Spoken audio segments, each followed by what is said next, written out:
Hello, everyone. Thank you so much for tuning in to the Live to 110 podcast. My name is Wendy Myers, and I am your host. You can find my website at liveto110.com. That's LIVETO 110.com. And you can find this video podcast on the YouTube channel, Wendy Live to 110. Today we are having my very good friend Morley Robbins on the show today. We are going to be talking about the issues surrounding copper dysregulation, which is a simultaneous copper deficiency and copper toxicity. It's a very confusing subject that I wanted to shed light on for my clients and for anyone who has no idea about this health issue, because it absolutely is the defining underlying cause of health issues today in America and around the world as well. And we're going to be talking about what it is, what is copper deficiency, what is copper toxicity, and how to correct these issues and how to diagnose them, so to speak. My sincerest apologies. We were not able to do a video podcast today. Morley and I actually tried to record this podcast last week and had so many technical difficulties we couldn't do it. But yet again today we had more technical difficulties where the audio worked but the video would not. So just audio today. I hope you enjoy it. We had a lot to talk about. This is a 2-hour podcast, so I'm splitting it up into parts 1 and 2 so I don't melt your brains because it's a very, very intense podcast, chock full of information. So this is part 1 of the podcast, and look forward next week to part 2 of copper dysregulation. I know you can't wait. First, we have to do the disclaimer. Please keep in mind that this program is not intended to diagnose or treat any disease or health condition and is not a substitute for professional medical advice. Please consult your healthcare practitioner before engaging in any treatment or option or supplementation that we suggest today on the show. For any of you guys that love supplements as much as I do, I have a new supplement that I'm using that I absolutely love. It's called ashwagandha. It's an Ayurvedic herb. That it's amazing to aid sleep. I'm taking it now to assist in sleep and also for adrenal health as well. I think it's excellent for anyone with adrenal fatigue to really calm the body down, really calm down the nervous system and assist sleep and to aid in healing the adrenal glands. So it's something that I'm recommending to all my clients. You can find it in the Live to 110 store at store.liveto110.com. And I have an organic form that I'm recommending. There's lots of herbs out there, but I really think everyone, just like their food, should be taking organic food-based supplements as well. And this is one of the ones that I highly recommend if you're stressed out, have adrenal fatigue, or want some help sleeping. Our guest today is Morley Robbins, also known as the Magnesium Man. And he's the founder of the Magnesium Advocacy Group on Facebook. His website is gotmag.org. He has a mainstream medical industry background.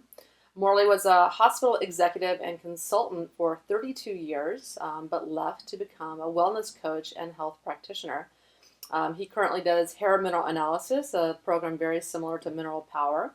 Mr. Robbins has completed the Well Coaches Training Certification as well as the Institute for Integrative Nutrition Health Coaching Program, the one that I went to as well. Mr. Robbins received a BA in Biology from Denison University in Ohio and holds an MBA from George Washington University in Healthcare Administration. Morley is an expert on minerals and uses hair mineral analysis in his health coaching practice. 21 books and 1,200 articles later on magnesium and magnesium deficiency and on other minerals as well, Morley has come to realize that magnesium plays a huge role in all metabolic systems and is therefore a contributing factor in nearly all disease. He's also very, very interested in copper dysregulation as well, something that I've formerly called copper toxicity. It's more complex than that. We're going to be talking about copper dysregulation, which is another passion of Morley's as well, where it's a simultaneous copper deficiency as well as copper toxicity. Those two things can happen at the same exact time.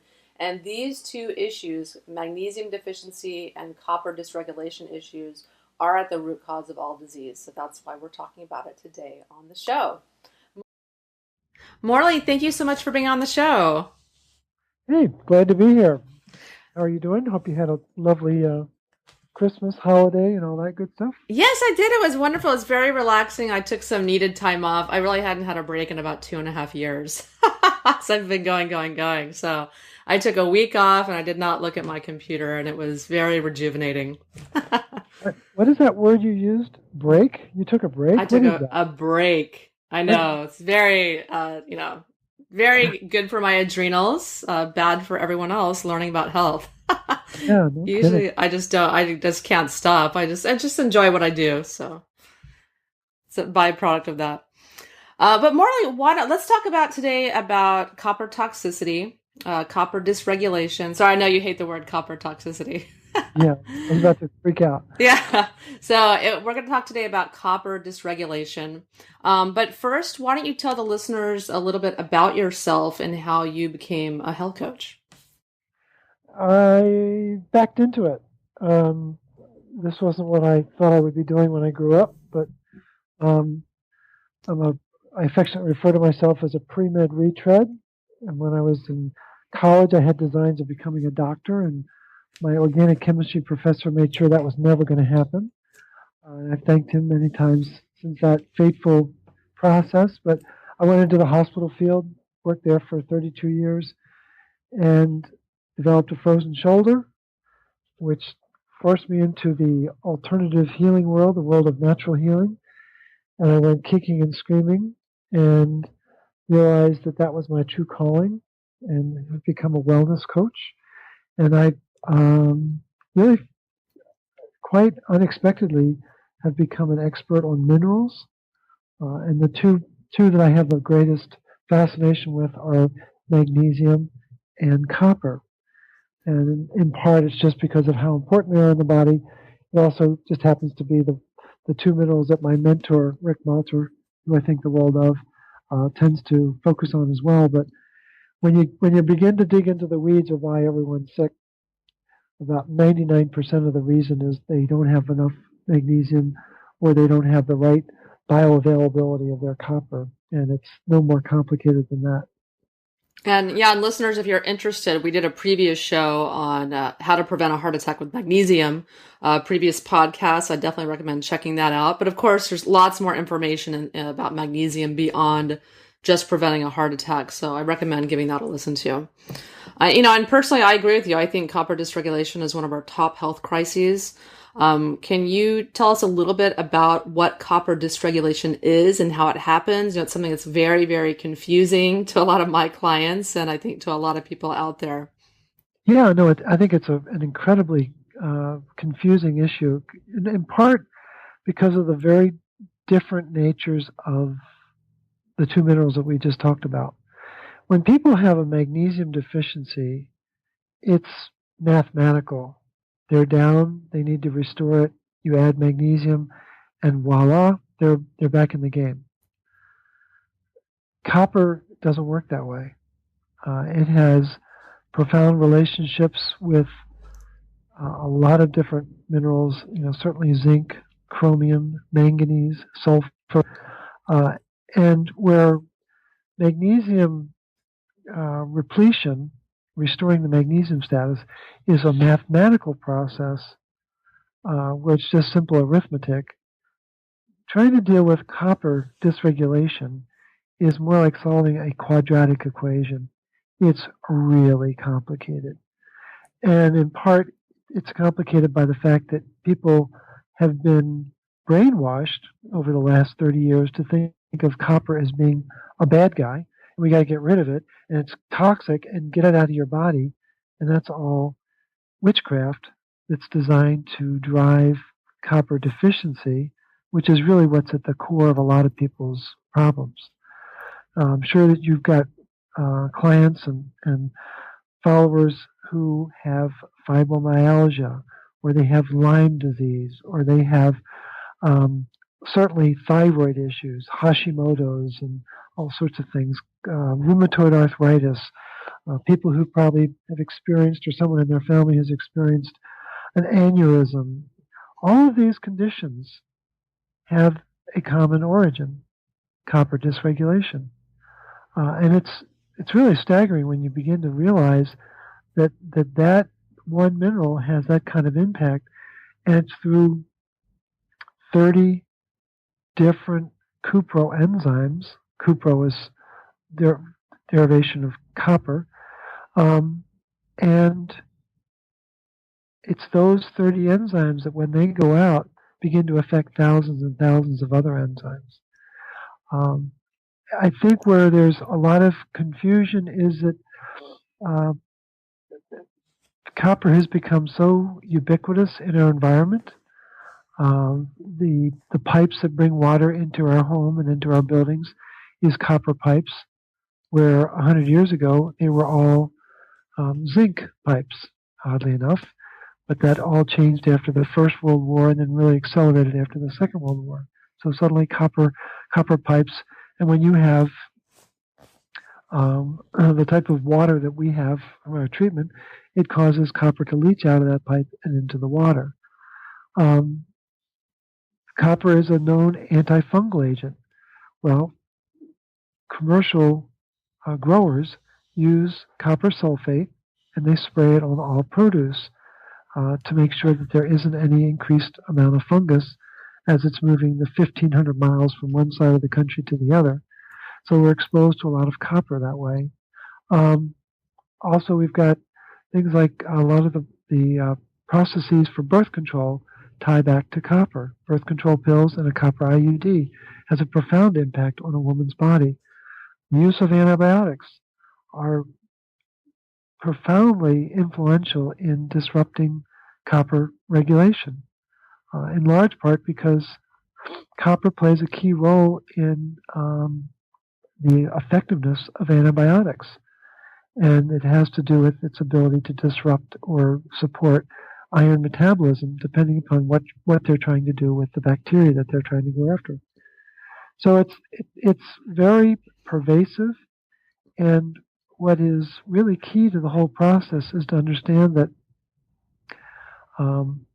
what's very important for copper is that it be attached to its transport protein, which is called ceruloplasmin. Ceruloplasmin is a fancy word, really means it's French for blue blood, but what its role is in the body is to make sure that the copper and the iron are being properly transported so that it doesn't cause oxidation. So I'm sure a lot of your listeners and followers are familiar with the story of Dr. Jekyll and Mr. Hyde. Dr. Jekyll was this famous physician in London, who was a really gifted doctor and quite the gentleman, but he always wore a cape. Well, the interesting thing about the scientific symbol for ceruloplasmin are the initials capital C, little p. So I call it the cape. So when copper is wearing the cape, it's just this incredibly important mineral that enhances and activates some very important enzymes in the body. But just like Mr. Hyde, when Dr. Jekyll took off his cape, he became a serial killer. Well, copper without its cape is a very destructive element, and it's one of the most oxidizing elements in the body, maybe second only to iron or fluoride and a few other elements. But copper without its transport protein is violently disruptive. And what's fascinating is that we didn't know this, or that no one really took the time to explain all this out, that copper is actually pretty darn important inside the body, and it doesn't really work right unless it's attached to that transport protein, ceruloplasmin. Once you begin to understand that, a lot of tumblers fall into place, and you say, wow, maybe copper is a pretty important mineral. But most of the programming in articles, of which there are scores and scores and scores of articles about copper, the spin on most of those articles is, oh, wooga wooga, copper's bad, get rid of it, try to detox, and it's just wrong. It's absolutely wrong. Yeah, and that's why it's taken out a lot of the higher end supplement companies have taken it out of the multivitamins. Well, sure, because actually you know, the listeners need to understand I'm a conspiracist. I absolutely believe there's an entity or group of entities that are trying to take us out. So it's just they can just put up with my weird ways. But copper is the target. Yeah. When you take copper out of the human body, it falls apart. And what does it need? It needs all sorts of medication to support its functioning. Yeah. And copper is behind high blood pressure because it tends to collect on estrogen receptors in the kidney. And when it gets there, it starts to wreak all sorts of havoc with electrolytes on the kidneys, which is a really bad place to be, by the way. And that is 98% of all hypertension is called idiopathic. 98%. What that really means is they have no idea what causes it. The reason why they don't know what causes it is because they don't want to understand the mineral dimension of it. And copper will cause a loss of electrolytes because of its nature, and that's what is behind things like hypertension and heart disease, and we can go on down the line. But the key here is, and this is where it gets really kind of wild and woolly, is okay. So if ceruloplasmin is so important, what do we need to do in order to have healthy ceruloplasmin? Well, the first thing you got to have in order for ceruloplasmin to be made in the liver is good, healthy sources of retinol, which is the animal-based form of vitamin A. You think, well, okay, that's no big deal. Well, it is a big deal because retinol's antagonist in the body is calcitriol, otherwise known as vitamin D, when in fact it's not a vitamin, it's actually a hormone. And people are drinking and swallowing vitamin D like it's candy, and they have no idea that when they're doing that, when they're taking that 1,000, 3,000, 5,000, I was talking to a client the other day who took 50,000 units a day of vitamin D. Ugh. She's a metabolic train wreck. Had no idea that it was destroying the vitamin A in her liver, which then creates copper dysregulation. So a really bad thing to do, if you're worried about copper and copper dysregulation, the last thing you want to be doing is be downing a bunch of vitamin D without knowing what your overall profile is. And if you don't know both your storage and active hormone D levels, you should not be getting anywhere near that supplement.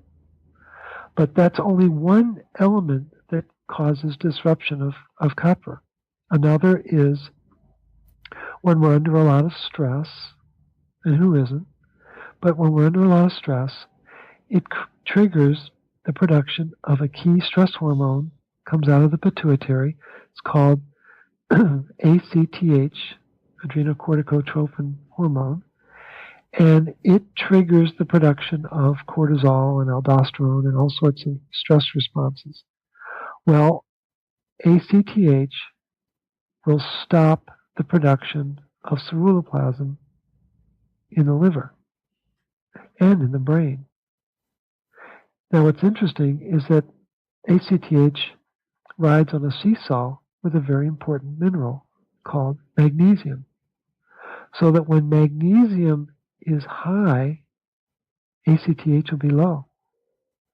But the reverse of that is true as well. Magnesium gets low because of all sorts of stress. ACTH will build. So as we get more and more stressed out, it causes a breakdown in the production of ceruloplasmin, which is the very mechanism to create copper dysregulation. Because when ceruloplasmin stops being made, then we have high levels of unbound copper, unbound to ceruloplasmin, and we have low levels of bound copper at the very same time. So that once that cape comes off, once that cape isn't being made, copper goes rogue. And that's the very mechanism. So you want to deal with your stress. You want to be very thoughtful about how you supplement the fat-soluble vitamins, you never isolate them. You take them in combo at least, A with D, E with K, but never just one by itself. A third thing that you want to avoid is high fructose corn syrup, because what high fructose corn syrup is designed to do is cause copper deficiency in the liver and at the same time cause iron toxicity. And it does it perfectly. It does it flawlessly. And that's a very bad combination because it will, you need copper in order to make ceruloplasmin. And that's one of the many catch-22s in the body. So the very mineral that you need to properly bind up is actually needed in order to make the protein that allows that to happen. And the challenge is high fructose corn syrup is pervasive throughout the food industry. It's everywhere. And most people wouldn't even stop to think about it. But that sweetener is made in a very specific way, and that's the very biochemical mechanism that results, at least the mineral impact. But high fructose corn syrup is very bad, very toxic to the liver. It's in fact what's behind all non-alcoholic fatty liver disease, but it will destroy the production of ceruloplasmin. And then a fourth known element is ascorbic acid. Everyone's been trained to think that vitamin C and ascorbic acid are one and the same. They're not. The vitamin C molecule is like a car. It's a shell with 4 wheels, a steering wheel, and an engine. And that's pretty much the design of a car, and that's pretty much the design of the vitamin C molecule. Ascorbic acid, on the other hand, is the shell of the car and no moving parts. But the real downside, or the important part about the vitamin C molecule is that that engine is actually an enzyme called tyrosinase, and that spark plug that runs that engine is copper. And it turns out that that very enzyme, tyrosinase, is very important in helping the body to metabolize copper. Ascorbic acid, on the other hand, causes copper to separate from ceruloplasmin. Isn't that interesting? Wow. So it's very, very disruptive. And I cannot account for the work of Linus Pauling, who was taking 10 and 15 and 20,000 milligrams of ascorbic acid. It makes absolutely no sense at all. And the research is very clear that it's a very disruptive element. And for those of your listeners who think that Albert Szent-Györgyi got the Nobel Prize for discovering ascorbic acid, that is absolutely laughable, when in fact he got it for discovering the vitamin C molecule. And what we're engaged in is revisionist history to try to get people to think that ascorbic acid is the active agent, when in fact it's a lot of different moving parts. Yeah, and I think that listeners have to be very careful when they're reading studies or reading the work of certain physicians that are using high-dose ascorbic acid for therapeutic uses. And while they may get one effect, like one detoxification effect or whatever therapy they're using it for, there is a price to pay on the other side with the copper dysregulation that may not be being monitored or be aware of. But the fact is, this synthetic molecule is not going to produce miraculous health in a body. It might produce a short-term health benefit that's shown in a study, but not an overall long-term production of health. That's my opinion. And that's why I no longer use it on my healing program, Mineral Power. That's great. No, I totally agree. For those who want to drill a little deeper, you might enjoy Robert Thompson's book, The Calcium Lie. And I believe he has a chapter devoted to the vitamin C molecule. It's quite interesting reading. So what I think what the listeners and viewers need to understand is that in the world of allopathic medicine, there are 3 primary areas of focus. One is on the thyroid, another is on calcium, and the third is on iron. It's really what they That's what they really key in on from a mineral and metabolic standpoint. Well, isn't that interesting? Because when you focus on the thyroid and medicate on the thyroid, you shut down the adrenal glands. And that's the stress response in the human body, is adrenal glands. When you focus on calcium and start hyper supplementing with calcium and vitamin D, which raises calcium, you shut down magnesium metabolism. It's a very bad thing. And when you focus on iron, and there's complete confusion about the interrelated mechanisms of iron and copper metabolism, but when you focus on iron, it shuts down copper metabolism. It's just one of the quirks of the human body.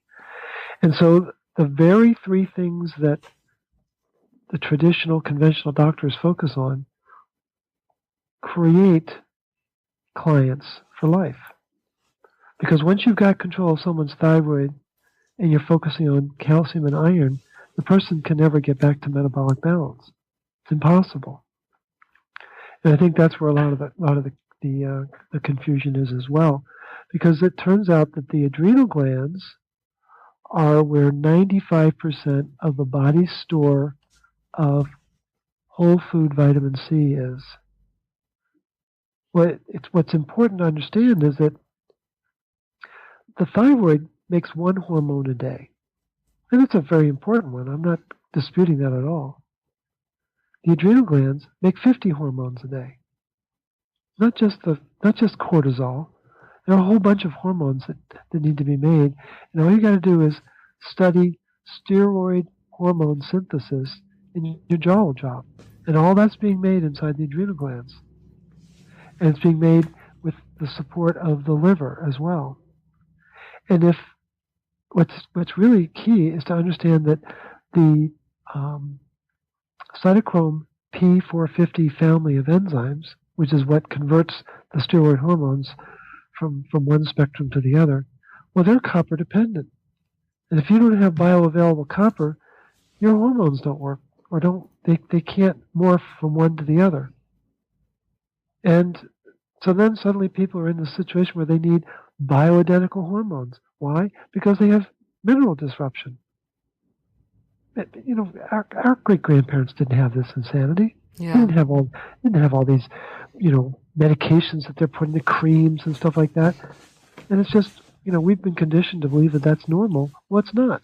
No, it's not. And that's what I tell so many of my clients that start to work with me is it's really difficult for them to believe that they don't need thyroid medication for life and they don't need bioidentical hormones the minute they turn menopausal, because they've been conditioned to think and trained to think by the mainstream media that once you start taking thyroid medication, you need it for life. No, BS. You need mineral supplementation, balancing your minerals, detoxification, etc., to correct your body's function. And then it works.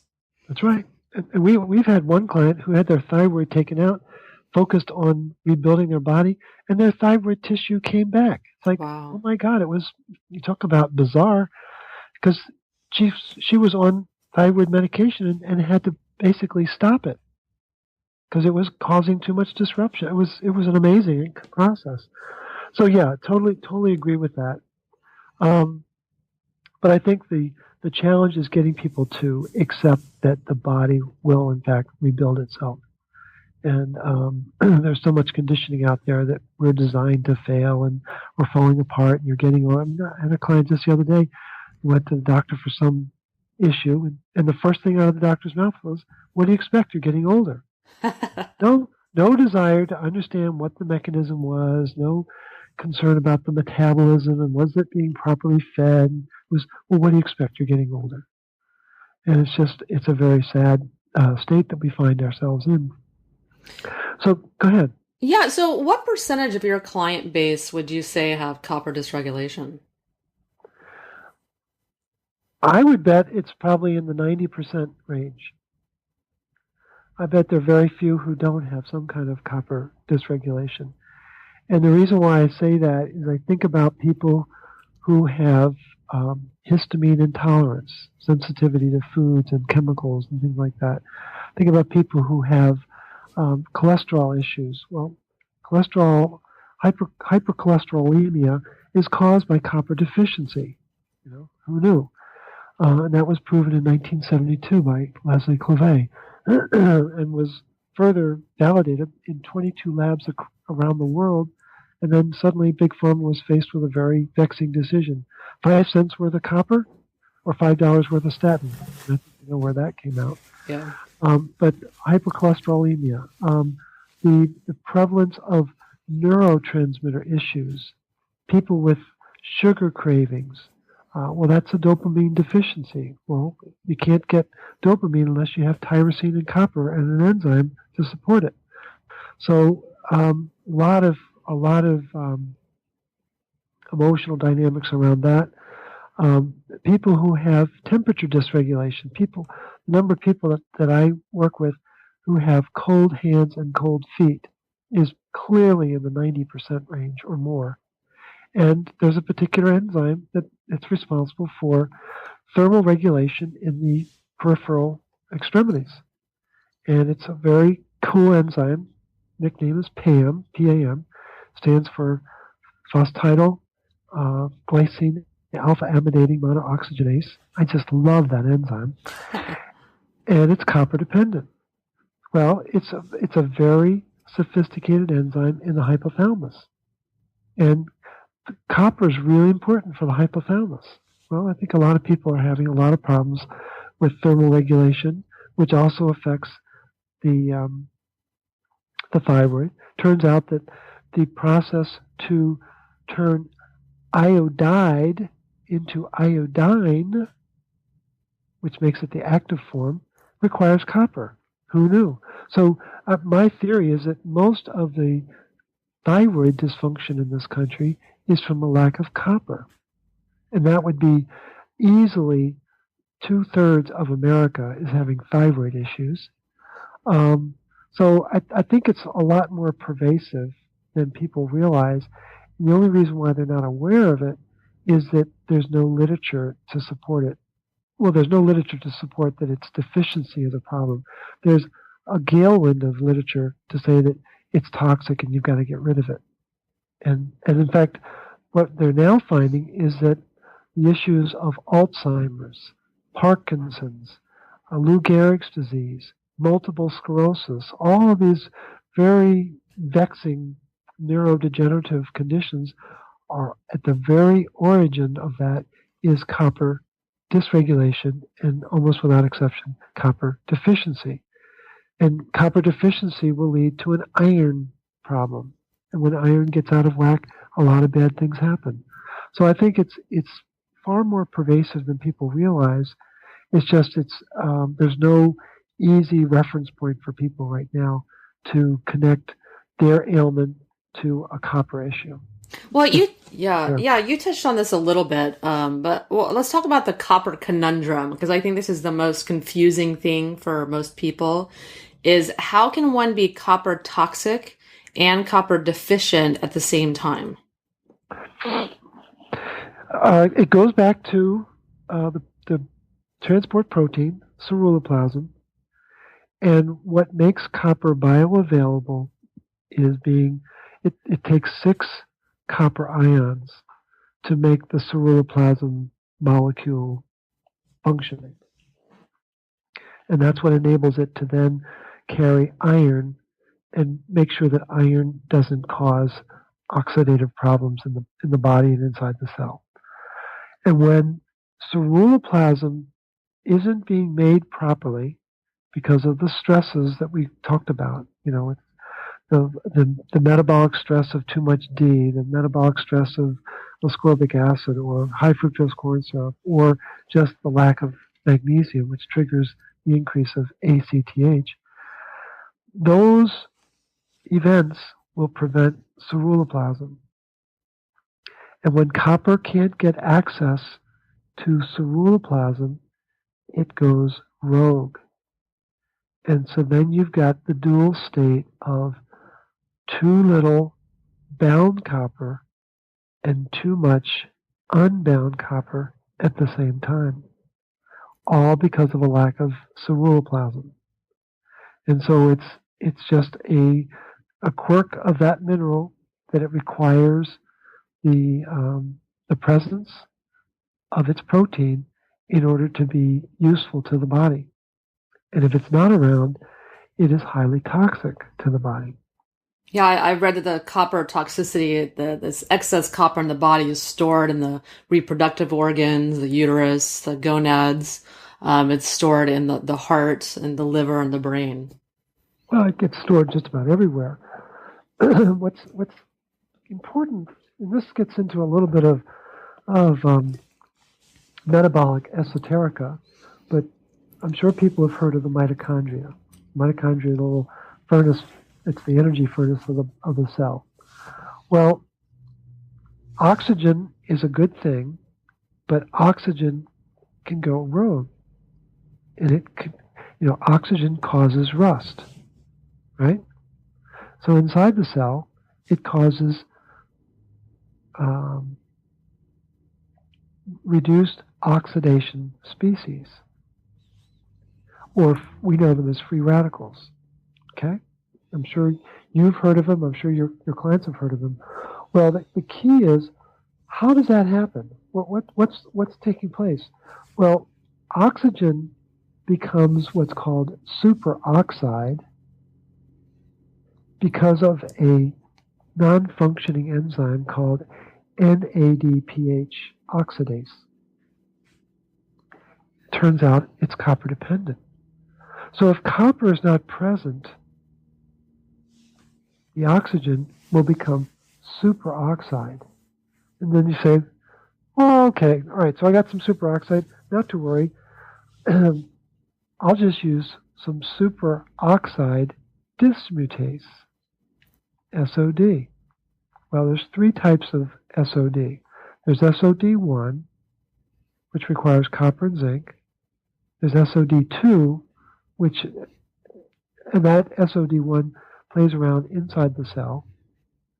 SOD2 is manganese dependent, and that plays inside the mitochondria. And then SOD3 is extracellular SOD, and that also is copper dependent. So the SOD is supposed to come and eliminate the superoxide. But if that can't happen, if there's not enough superoxide dismutase, as there often is in a body that's under stress, it's losing its minerals, or losing the bioavailability of its minerals, the superoxide becomes hydrogen peroxide. And you say, relax, I've got catalase. And catalase is what's going to turn that hydrogen peroxide into water and oxygen so that the cell can use that for other reactions. Well, catalase is iron dependent. And if the iron isn't bioavailable for lack of copper, it becomes a really bad thing. It becomes a hydroxyl radical. And so copper is pretty darn important to prevent free radicals. And so that whole dimension of understanding at a metabolic level inside the mitochondria, if copper's not there, there's a lot of bad stuff that happens, and the free radicals will basically bring the cell to death because it wears it out. Because it's got to neutralize that, and if it can't neutralize it, it will die. And that's the mechanism behind a lot of these neurodegenerative diseases, like Alzheimer's and Parkinson's and multiple sclerosis. And it's a very subtle dimension, but it's because of copper not being properly bound to its protein because of stress and stressors. And it's huge. It's absolutely huge.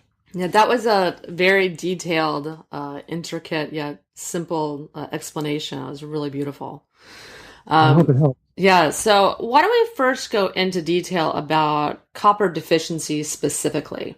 You listed a lot of health conditions and things of that nature in general, but what are the specific symptoms and health conditions related only to copper deficiency? Well, people who have energy problems, fibromyalgia, chronic fatigue, adrenal fatigue. Um, the likely culprit is a key enzyme that's part of the electron transport chain, which is what's taking place inside those energy furnaces, the mitochondria. And the enzyme is called cytochrome C oxidase. And cytochrome C oxidase, in fact, it requires copper to be present, is what transfers electrons at a key step in the process to oxygen so that it can go off and become water. It's a very important step. And if that does not happen, ATP cannot be made inside the cell. So if the copper is not available for that enzyme, the energy production will go south. So cytochrome C oxidase is one of the granddaddy enzymes in the body, and it's particularly important for energy production. And then, of course, the ATP won't work unless magnesium is attached to it. And that's what really brings it to life is the magnesium. So ATP is dependent upon both copper and magnesium in order to be available for the body. Another biggie is we are held together by tissue. Our bones are held together by ligaments and tendons. And all of that is made possible by an enzyme called lysyl oxidase. Again, copper dependent. Well, if lysyl oxidase isn't around, hearts begin to enlarge, like enlarged heart, congestive heart failure. I'm sure people have heard of that. Aneurysms. Blood vessels need both collagen and elastin, which are made possible by lysyl oxidase in order to work properly. So if someone has a stroke, that's caused by a lack of lysyl oxidase. So that's a very important mechanism. Another biggie that I've mentioned before, like PAM, the energy regulation at the extremities is very important. And the hypothalamus is constantly monitoring the environment and the body to say, is everything okay? Well, if it doesn't have the copper, it can't properly regulate temperature in the extremities, which becomes a very big issue for people and a lot of discomfort as a result of that. Another biggie is, I alluded to it earlier, but a key step in the production of neurotransmitters is to take tyrosine plus a key enzyme called dopamine beta monooxygenase, which requires copper, and that turns it into dopamine. And that's a very important step to take place in the body because dopamine is very important for the drive, that desire to want things and to keep it in a healthy balance. Excuse me. When there isn't enough copper to do that, you get dopamine deficiency, and that's what's behind all craving for sugar, craving for alcohol, craving for drugs, craving for gambling, you name it. Dopamine deficiency is at the center of all of that. And so that DBM enzyme is pretty darn important for the proper functioning of the body.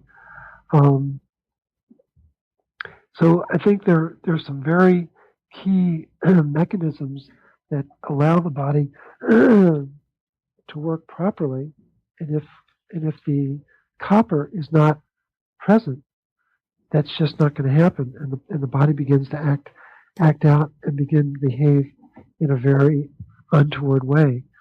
The enzyme that I just mentioned a little bit ago, the copper zinc SOD, that superoxide dismutase is profoundly important inside the cell.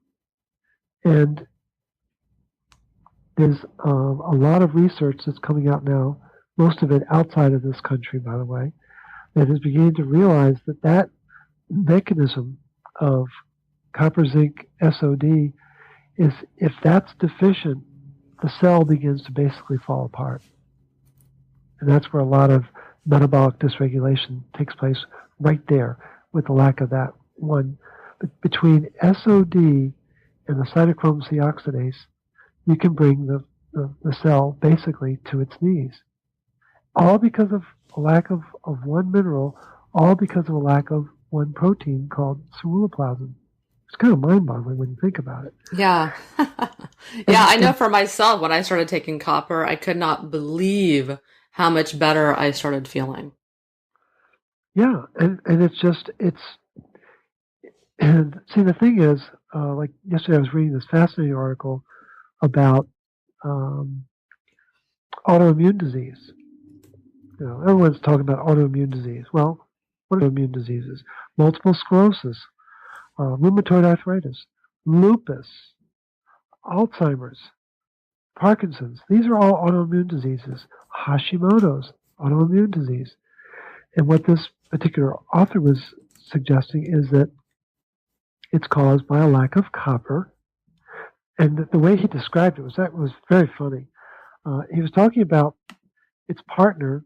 Zinc is really important for the immune function. It turns out that copper, zinc, and iron are all three very important for the immune function. But in his explanation, he was saying that think of zinc as sort of the mechanic repairing a car. And when the mechanic starts to act out, the last thing you want to do is start to give the mechanic a bunch of coffee, which is only going to make it more excited and so he'll start destroying cars at an even faster rate. And what's really needed is the copper to calm down the immune response, and that's one of the roles that it plays, is to help modulate that zinc that's become hyperbolic. And I thought it was a very apt explanation for it. But think of all the people who have these conditions that they think are a disease, when in fact it's just a mineral that's missing, but it happens to be a really important mineral. And like in your own case, Wendy, you found out that, boy, I feel a lot better when I have some copper. So I was reading further in this article, and they started to describe the copper that's available in, like, liver. And it was comparing beef liver to chicken liver to turkey liver to lamb liver to goose liver. And there was an oh my God moment when I realized that there's a huge difference in the amount of copper that's available in calf's liver or lamb liver or goose liver, which are very, very high, maybe 3 times higher than the daily dose, versus what you would find in beef liver or chicken liver or turkey liver. And then you look at, people talk about these copper-rich foods like avocados and cashews, and there's just a little pittance of copper in those products. But the real concentration is in the liver, which makes sense because that's where the liver is stored, principally in the brain and the liver and the kidney of most animals' bodies. And it's just fascinating that we don't think about, well, there's a reason why it's stored there, because it must need it. Yeah. And for the metabolism of the brain and the kidneys and the liver to work properly, and we shouldn't exclude the heart, but for these major metabolic organs, they must have a constant source of energy. They must have a constant source of taking away the oxidative rust that's taking place as a result of all that energy production. And copper's working both sides of that process, it's phenomenal when you think about the role that it plays in the body, yet it's been heralded as a demonic force from Mars. It's like, it doesn't make any sense. So speaking of livers, do you recommend that people eat various kinds of animal livers? Yeah, I do it regularly. I asked one of the world's authorities on copper is, I mentioned him earlier, Leslie Clavet. He's now retired, brilliant MD, PhD. who focused on copper. And I was talking with him several months ago. And I asked him, I said, so how do you get the proper balance of zinc, copper, and iron? He said, well, there are certain foods you have to eat. And I said, well, what would those foods be? And he laughed. He said, probably the best source is liver because it's a perfect balance of copper, zinc, and iron. Now, the challenge is finding the right source because you don't want to eat commercial. You're going to want to get a grass-fed animal that has been raised properly. But that's what our ancestors did. There's not one person who's listening to this that doesn't know of either their parents or their grandparents that ate liver at least once a week. Mm-hmm. There's a reason why they did that. Because our ancestors knew that those animal organ meats were very rich in minerals and played a very important role in supporting our metabolism. And if I'm offending the people who are vegetarian or vegan, forgive me, but there's a rich legacy of research, via Weston A. Price and others, who pretty much established that we are dependent on these animal sources of protein, animal sources of oils and fatty acids.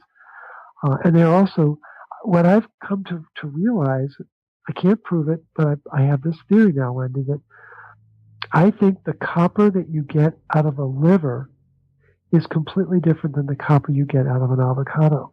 Mm. And I think the copper in that liver is already bound and isn't as problematic as the copper in that vegetable that doesn't have the ceruloplasmin. It can't because it's not an animal. And only an animal would have the ceruloplasmin molecule.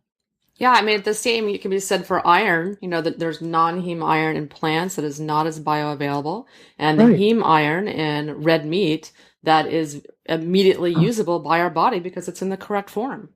Right. And just now that you brought that up, just so that folks understand, you cannot make heme without copper. It's impossible. And so iron gets all the notoriety, but the heme molecule is absolutely dependent on copper for its production.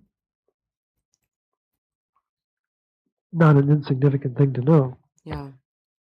And the level of confusion about the copper iron issue is staggering, particularly in the allopathic community. They have it completely backwards. And the word that I am now coining to talk about allopaths is the Fritalian that you get at Starbucks. It's called affogato. And that means backwards in Italian. And they've got it completely backwards. They're totally affogato about copper and iron. Yeah, well, let's talk about that. This is one of the tests that reveal copper deficiency is testing ferritin levels. So Right. let's talk about that and any other tests that you like to perform with your clients to reveal copper deficiency. Well, the easiest test to at least get a glimpse of what's going on certainly is the hair test. And in many situations, the majority of situations, people will have low copper. Occasionally you'll find people with super high copper, which is clearly an indication of a toxic situation. But even with the low copper, you can pretty much bet that there's copper being stored in the liver. So what I've done, and I think other practitioners like yourself are beginning to do, is do blood testing to further validate what in fact is taking place. And that's where we begin to get into what is the magnesium status, so we get a sense of where's their stress level. So a MAG-RBC will be very indicative of what's the inverse of that as it relates to ACTH. Look at the zinc, the plasma zinc, and the serum copper to see what the dynamic is between those two minerals. Look at the serum ceruloplasmin to see how well they're producing it. I would say easily 2/3 of the clients that I've tested have low ceruloplasmin, and almost every one of those is a directly result of hypersupplementation with vitamin D. Yeah. Pretty striking. And then the other side that you just alluded to is on the iron side to begin to look at the ferritin molecule or the protein. It's a storage protein for iron, but it's copper dependent, as are all of the other iron proteins like ferroportin and transferrin and hephaestin and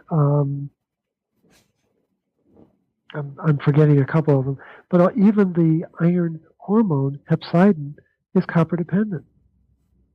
And that's the part that doctors don't understand, is that these proteins require copper in order to function properly. And that's one of the quirks of the human body. So anyone who has low ferritin, I would strongly encourage that they get a serum iron and a percent saturation, which is going to be looking at the transferrin, to find out what their overall iron status is. Because very often what will happen is people will have normal iron, normal transferrin, which will show up as normal percent saturation, and they'll have low ferritin. And then the doctor will say, oh, well, you need to be taking iron supplements, which will then shut down the copper metabolism.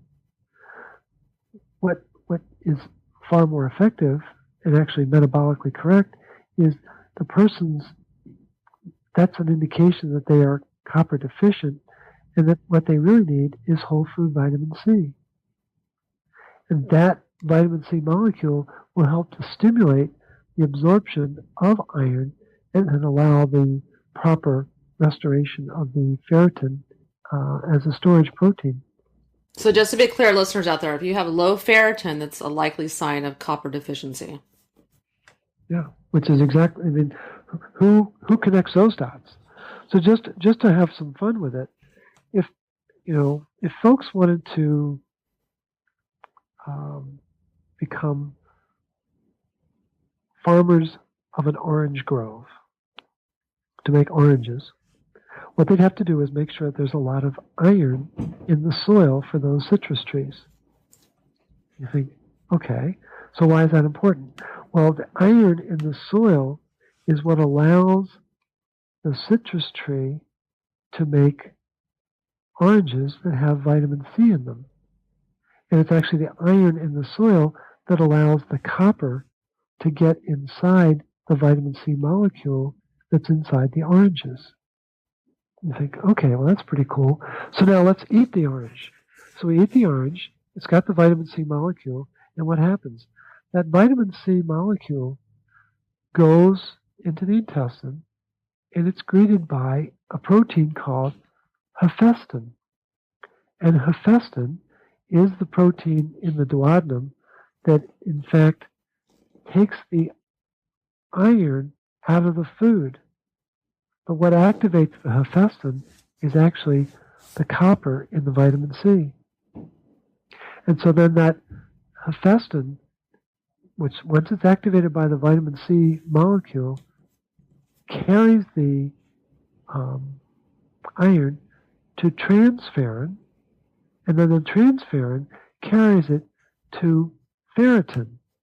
And all those handoffs are made possible because of the copper ion that was in that vitamin C, which was inside that orange. And that's the beauty of the iron-copper metabolism and how interdependent they are from the soil into the soil of our body, called our intestine. Now, I love these explanations that you have. I love talking to you so much, Morley, because you always break things down so difficult subjects in a really simple way that helps people to understand the concepts. Well, I do it because that's the way I need to understand. I don't understand it. If I read it in a scientific article, it drives me crazy. And I've got to break it down so I can understand it. And I figure if I can understand it, well, maybe others can understand it. Yeah. So. And so another test that can reveal copper deficiency is histamine levels. So can you talk a little bit about histamine levels and what someone is going to be looking for on their test to show that they're deficient in copper? Yeah, good point. Histamine is a critical molecule. It's designed to protect us from our environment. It's a very natural, it plays a very key regulatory role. But when it gets out of control, that's when it becomes a problem. And the term that's used now is called histamine intolerance. Well, it's fascinating that the histamines are stored inside cells called mast cells. Well, mast cell production increases when people are under stress. Actually, the trigger is magnesium deficiency leads to an increase in mast cells. And what's a known fact is that people who are magnesium deficient are more sensitive to their environment. Well, that greater sensitivity is translated into more mast cells, so that when exposed to foods or chemicals that either have high histamines or trigger a histamine response, there's this incredible explosion of histamines in the body. Well, the body also has enzymes to break down the histamines. I mean, they're called antihistamines. That's, we've heard that term probably since we were little. Well, the two enzymes are DAO, diamine oxidase, and HNMT, histamine and methyltransferase. So it turns out that DAO works on histamines outside the cell, and HNMT works on histamines inside the cell. Well, both of those enzymes require 3 nutrients to work properly. They require copper, magnesium, and vitamin B6. Ding, ding, ding. And what happens when people are under stress? What do they lose? They lose magnesium, B vitamins, and the copper goes rogue. And so they lose the very nutrients that they need to make those enzymes work to control the histamine response. And what happens is people can be on both sides of that histamine issue. They can be in their histamine levels can be really low because of too much copper in their body, or those histamines can be really, really high because of copper deficiency. And the individual who really did the breakthrough work on this was Carl Pfeiffer. He was a MD, PhD. So I believe he was a psychiatrist. Did a lot of his work at a center in Princeton, New Jersey. And he coined the phrase histopenia and histodelia, I think is the other term for the high. Histopenia is low histamine and histodelia is high histamine. And what he was able to do was link the histamine level to whether someone had tendencies towards schizophrenia or depression. And it's absolutely fascinating. And if your blood histamine levels are below 40, you have very low histamine, which means you have excess copper. And if your histamine level is above 70, means you have excess histamines from too little copper. And those are the flip sides of the histamine coin. But the key is that what's missing are copper, magnesium, and B6 that is causing a complete disruption of the histamine response. And there's a wonderful article, it's in the American Journal of Clinical Nutrition. Author's name is Mantz, M-A-I-N-T-Z. I think it's from 2008. It's called Histamine and Histamine Intolerance. You can Google it and it'll come up, the full article will come up. And I would encourage the listeners to study figure 1 in that article, and their jaw will drop when they realize that histamine intolerance is behind this wide spectrum of chronic disease that they had no idea. Heart disease and neurotransmitter issues and gut dysbiosis and all of the allergies and stuff that we would expect. But so many other chronic conditions are from a histamine issue. And there are 4 histamine receptors, H1, 2, 3, and 4. And when those receptors get affected by this, which they do, that is very disruptive, and it's very problematic for people to have a normal metabolism when they're not able to break down the histamines properly. Yeah, and I think I found this really, really interesting when I first started studying hair mineral analysis and adrenal fatigue, et cetera, that adrenal fatigue, causes the copper dysregulation, and that causes, high histamines and food sensitivities and multiple chemical sensitivity. And as people are on a healing program like we do, using hair mineral analysis and balancing of the minerals and healing of the adrenal glands, people's food sensitivities and allergies go away. Fairly, within the first year. Many of my clients who have really severe food allergies and food sensitivities and histamine intolerance, they just slowly but surely disappear once they Right. fix these copper issues and related adrenal fatigue issues, etc. Yeah. Once you restore the mineral status and the vitamins that are very much a part of it, you would absolutely expect that the body would go back to normal regulation. I mean, this whole idea that there's such a thing as medical disease is just it's so laughable. I mean, Yeah. there really isn't. I refuse to believe that there is such a thing as medical disease. There's a lot of metabolic dysfunction, and all of that's caused by mineral deficiencies. But this notion that there's a disease, I mean, this whole idea that there's the germ theory. I mean, Pasteur was a fraud. And the New York Times had an amazing article about it. I think it was in 2008, something like 2008, 2010 timeframe, where a medical historian took all 10,000 pages of Pasteur's work and realized that he was a fraud. And that's what the headline was in the New York Times. Pasteur was a fraud. Wow. But yet everyone has this conviction that, oh, well, I don't want to catch the flu.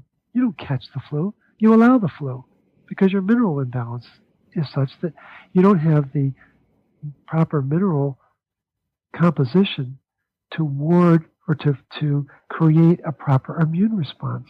But yet people have been so conditioned that disease comes from outside, and it's very it's very sad that people have become so programmed the way they have. Yeah, I agree. I think that the more I learn about the true underlying cause of disease is just nutrition deficiencies and heavy metal and chemical toxicities, and that you can reverse these and you can reverse disease. And I see it every day in my practice. It's unbelievable. Yeah, no, absolutely.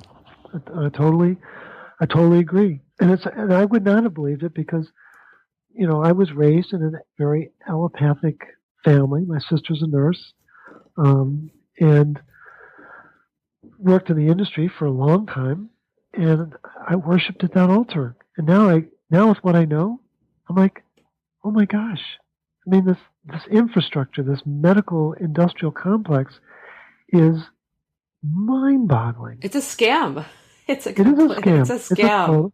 a total scam. Yeah. And that's why I tell clients that the doctor that they go to has an MD. Well, that degree stands for mineral denialist, and they refuse to believe anything that you and I have been talking about for the last 60 minutes. Yeah. Yeah, I agree. I think, if I get in a car wreck, I want to go to a hospital. If I have some Right. sort of acute injury, if I do, God forbid, get cancer or something, I want to go to a doctor to get diagnosed, not treated. But I think medicine is very good at diagnosis, but healing disease, not going to happen. They No. manage diseases with medication. And I think it's last surgery, meds, last resort after you've spent years using natural means to address your health issues. Well, that's the other thing that the MD degree stands for. They manage disease. They don't Yeah. cure it. They just manage it Hmm. because that's where their cash flow comes from, by managing the disease. And it's Yeah. pretty straightforward. Well, that is the end of part one of copper dysregulation with Morley Robbins. The podcast was 2 hours long, so sorry if I burst your bubble there. I cut it off right in the middle, but we're going to continue next week with part two of copper dysregulation with Morley Robbins. If you want to learn how to heal copper dysregulation, how to address copper dysregulation, and all the issues that we discussed today on the show, definitely want to check out my program called Mineral Power at mineralpower.com. It's a comprehensive healing program using proper diet, proper supplementation customized to your body chemistry, lifestyle changes, and detoxification. That's a very, very important component missing in many people's health regimes. And this is a program that I've used to help regulate my copper, that I use with my clients to help regulate copper. So I definitely urge you to go take a look at it. And listeners, thank you so much for taking this hour out to listen to the podcast. I really appreciate your support so much. I have so much fun doing the shows, and I would so appreciate it if you take just 2 seconds out of your time, if you enjoyed what you heard today, to leave me a review and a rating in iTunes. That helps me get up in that search engine so that I can spread my message on health to more and more people. Thank you so much for listening to the Live to 110 podcast. Robert, thank you so much for coming on the show. Great to be here, Wendy. So why don't you tell the listeners a little bit about your story and how you came to head a supplement company? Sure. I'm pretty blessed to run a pretty cool company, and the path I took to get here was truly winding, and it all kind of led to where I'm at today. I started off with Procter & Gamble and sales leadership training, carrying a bag, setting store shelves, calling on grocery stores, right out of college. And then I would spend some time at Boston Scientific, which is a medical device company, learn how the healthcare system works, kind of the back end of hospitals and purchasing and insurance and that kind of stuff, which was great, all kind of leading to health. And then I worked for a strategy company. I was doing best practice benchmarking and learned how the Global 2000, the best of the Global 2000 really run their businesses. But it was very boring because you would do strategy work and you do all this benchmarking and they'd say, hey, we'll work that right into our 5-year plan. And so on the side, I was helping entrepreneurs in the West Palm Beach area just write business plans. And I just did it instead of playing golf. I was just having fun, helping entrepreneurs write business plans. And one of the entrepreneurs I met was a guy named Jordan Rubin. And Jordan Rubin is the founder of Garden of Life, a whole food supplement company. And this was almost 15 years ago, or over 15 years ago now. And I helped Jordan. He was running a little company called Garden of Life out of his home. And I helped him write a 3-year business plan. And I just wave at him at church, and we just kind of stayed sort of friends. We weren't tight or anything, but I helped him over the course of a few months write his business plan. And 3 years later, he called me and said, okay, that's done. We hit all the objectives. Now what? And he was young enough, and I was young enough. I said, just hire me as your CEO, and he did. And we built a great company. We had a lot of fun building Garden of Life in the early 2000s. And I fell in love with this industry. I fell in love with the natural industry and whole food supplements, and I've been here ever since. I actually worked with another guy named Jethro Phillips, who's a real pioneer in healthy fats. He was the founder of Spectrum Oils. Mm-hmm. And so Jethro and I started a company that bought and sold organic ingredients for manufacturers. So we would buy from the farmers from all over the world and then sell to the manufacturers, great manufacturers making the organic product. So I learned the whole food side of the industry. And then a few years ago, when they called me up to run, the name of our company is Food State, and we have 2 brands, N8 and Megafood. And we're talking about N8 today, but when they called me to run that company a few years ago, I was ecstatic because I knew the history of the company and how they poured into it, and they actually buy from farmers. And so I was able to mesh all of that, incredible sales and marketing for Procter & Gamble, and knowing the healthcare space from Boston Scientific and best practice business stuff, and then buying from farmers and my experience with Garden of Life, and it all kind of culminated right where we are today. So long and winding road, but I love what I do, and it's been a really special time in this industry. Yeah, it's interesting that Garden of Life and your company, Innate Response, are one of the only organic food-based companies that there is. There's not that